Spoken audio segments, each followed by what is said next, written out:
Hello and welcome everyone. Today in this video you will see how to code a countdown timer on ReactJS.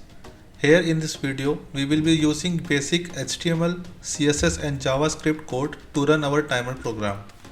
This is a very simple and easy method to implement a countdown timer.